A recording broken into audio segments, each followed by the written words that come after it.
Hi everyone, it's time for the weekly video.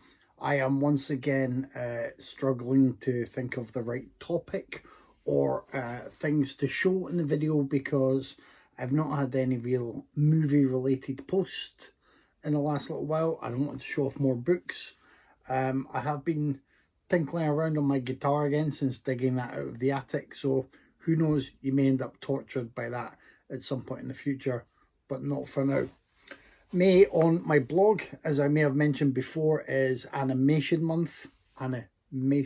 month. So really, I guess I wanted to recommend some animated treats to the people who check out this YouTube channel and video and think that they can enjoy animated features. I do understand the hesitation some people have, but it's ridiculous. I will mention things that I've enjoyed and people will say, well, I've not watched that, Kevin, because I'm a grown adult. Like, yeah, animated features are there for everyone. Just doesn't matter at all. Don't let that stop you from checking them out. Now, there are lots of animated features that are actually aimed at older viewers, and I watched a bad one on Shudder. I watched that The Spine of Night. At last, it wasn't good. The rotoscope style is quite cool, but I think it really needs to serve the story. Rotoscoping has been well used in Richard Linklater movies. It's been well used in Ralph Bakshi's sort of incomplete Lord of the Rings tale from years ago. I want to say that's about late 70s. I remember seeing that and being blown away when I was a youngster, kind of just checking it out. But anyway, The Spine of Night isn't good. It doesn't make good use of the medium. It's not interesting. The influences are obvious and it isn't remixed in a very good way.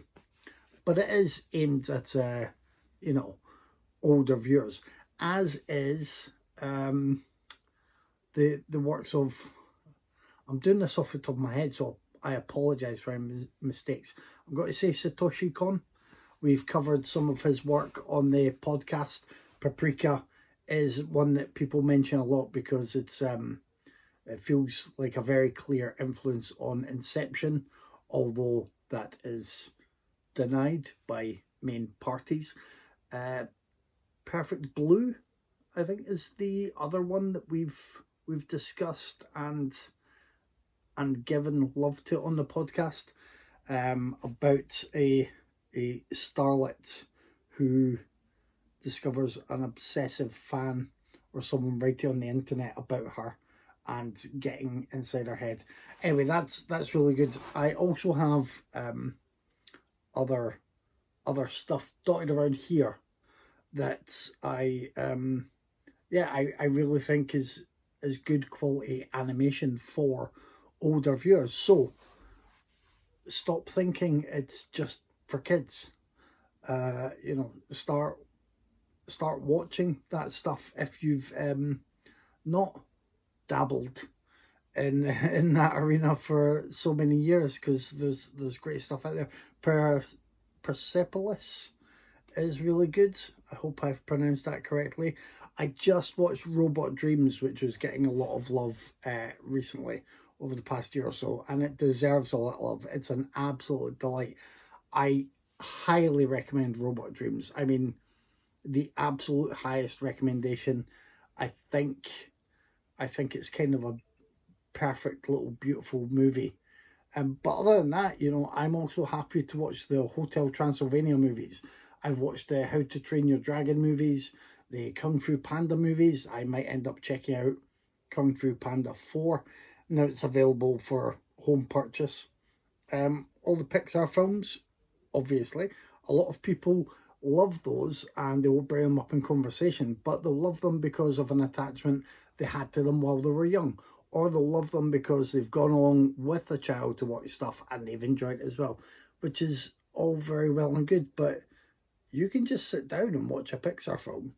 Like, there's no age rating that caps the age of a viewer.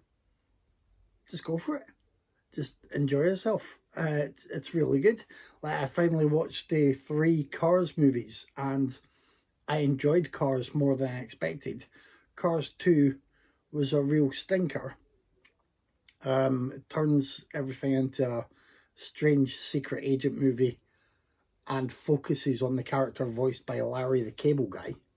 And then Cars 3 is a return to form. It's kind of, uh, a, a rocky kind of tale with racing cars. That's it. And Owen Wilson as the main racer, Lightning McQueen. Although I'm pretty disappointed because I can't remember him just going, wow, once.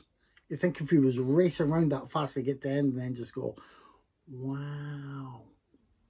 That's a terrible Owen Wilson impression. And that's why you come here for these terrible impressions. I know. Other than that, was there other stuff I wanted to mention? Trying to think of the animated tales. I don't think so.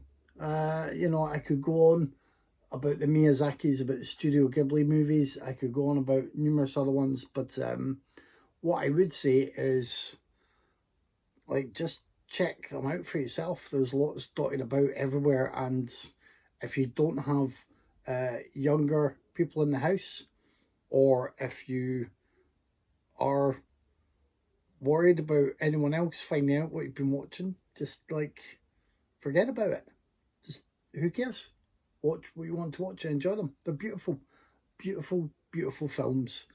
I watched Arrietty, that was on Netflix, which is a Studio Ghibli version of The Borrowers, basically, and that was wonderful. And it's just, yeah, there's quite a few ahead of me, and I've already got quite a few under my belt for this month. All 3 SpongeBob SquarePants movies. 1 is still like really great. 2 is a lot of fun, and 3 I was disappointed by, but maybe that's because I watched them sort of, 1 week after another, or maybe it's just not quite as funny, and it has a slightly more polished animated style that feels a bit less SpongeBob-y for me. I've never watched the show, so I don't know if the show went in that direction with the animation and the polish that it has. Maybe it did. So yeah, that's it. But worlds away from that, for the podcast this week, Tyler has picked Tromeo and Juliet, which is directed by Lloyd Kaufman, written by James Gunn, stars Will Keenan, has Debbie Rochon in there as well, is a full-on Troma delight. So that will be, I think, a decent one to chat about, although I'm pretty sure Tyler has picked it so he can once again rant about how James Gunn used to do some decent stuff and has, in the past decade or so, delivered the worst superhero movies and just numerous films that he's absolutely hated. I like a lot of James Gunn's work. Tyler doesn't. I think the conversation is going to go that way. I picked Eliminators, which for me is a VHS classic. It's been one I've wanted to pick for a long time for the podcast. I've had it on Blu-ray for years now. I mean, what a wonderful world we live in. I have Eliminators on Blu-ray. I don't know how it actually looks, whether it will look great, whether it will look sufficiently rough around the edges to give me that nostalgia for the VHS days or what, but I will be watching it on my Blu-ray and I'll report back on the podcast. So that's it. Again, nothing special this week. No major post. I apologise. Hopefully there will be some deliveries soon before I run out of animated movies to mention. I'm sure folk will be rushing to like and subscribe and do all that, and there'll be the usual links in the description. This is something which is better than nothing, unless you think this would have been helped by being nothing, in which case, just skip it. Anyway, see you next week.